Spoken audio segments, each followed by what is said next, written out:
เพื่อนจ๋าได้มาแล้วจ้าไปตามหาตัวนี้มาหลายเซเว่นวันนี้ไป3เซเว่นไม่มีไปเจอเซเว่นที่4นะคะบราวนี่รสมัทฉะ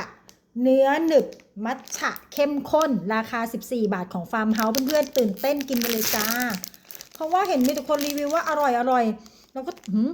ขนาดถุงยังหอมกลิ่นชาเขียวเลยเพื่อนๆบราวนี่รสมัทฉะนะคะเพื่อนๆจ๋าชาเขียวนะคะของฟาร์มเฮาส์เนื้อหนุบเข้มข้นเพื่อนๆจ๋าอยากลองมานานแล้วนี่ตามหาหลายร้านมากหายาก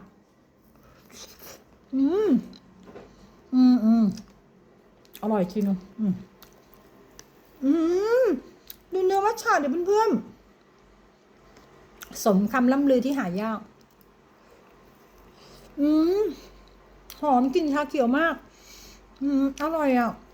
14 บาทเหรอถือว่าถูกนะแลกกับรสชาติที่เข้มข้นและอร่อย